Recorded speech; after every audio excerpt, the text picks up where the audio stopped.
Now the story of a wealthy family who lost everything, and the one son who had no choice but to keep them all together.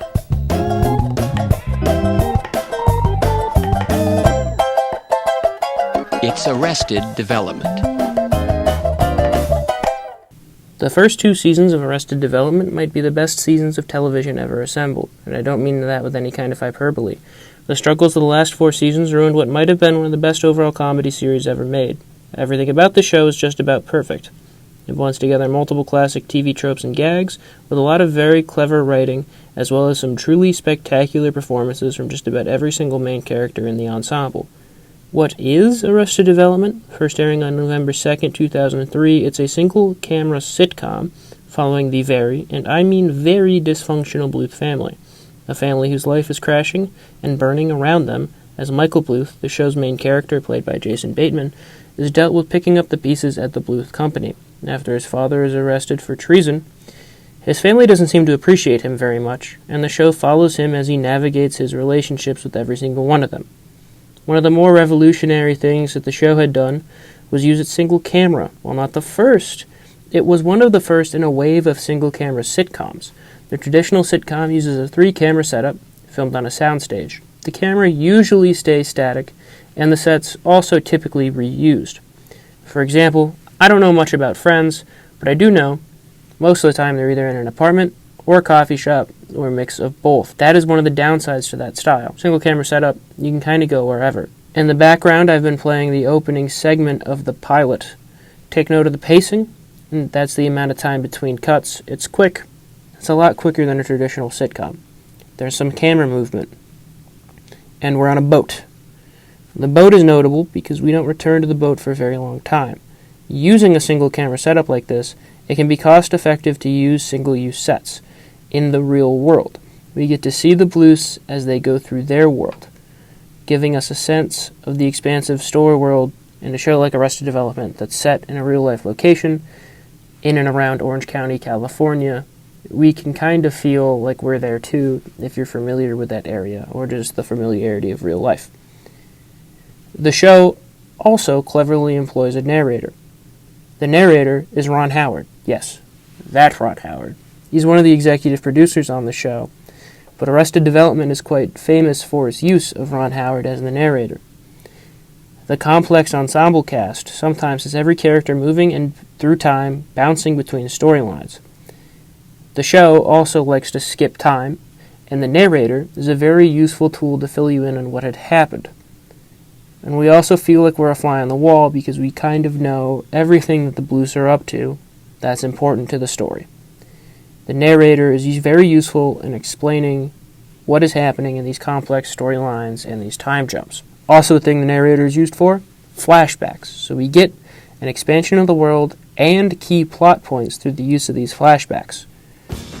George Sr. had used his considerable means to stage intricate scenarios to teach his children what he considered valuable life lessons. I need help.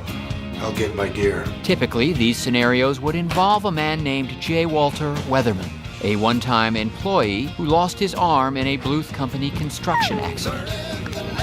Why are you here? Remember, We're out of milk. I could have got it earlier if someone would have left a note.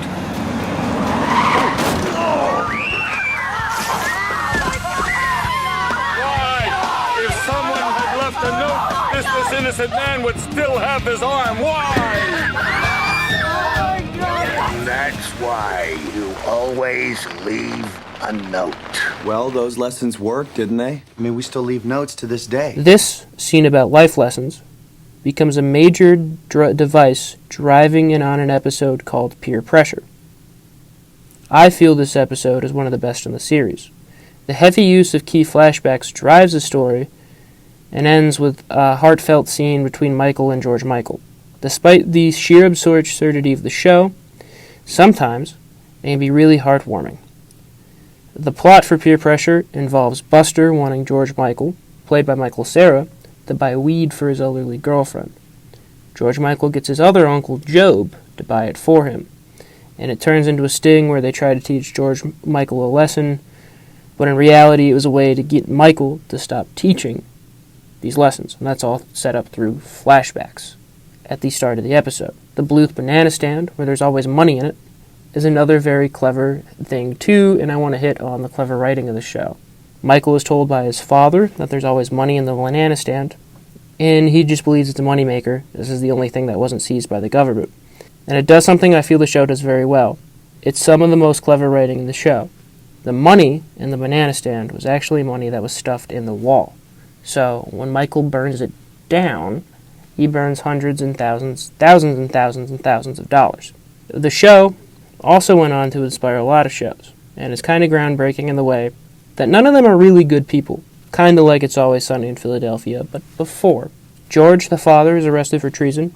George Michael wants to have sex with his cousin. The mother, Lucille, has a thing for George's brother, and she just genuinely doesn't care for her children. Tobias and Lindsay are terrible parents. Tobias is focused on being an actor so bad that it actively ruins her marriage. Lindsay is superficial. Job is like a tool, and so on and so on. But it went on to directly inspire both 30 Rock and Community, mainly for its use of single-camera production and quick pacing. But it had influences in other ways, like how they're not great people. The show was such a hit and influential it refused to die after being canceled by Fox twice.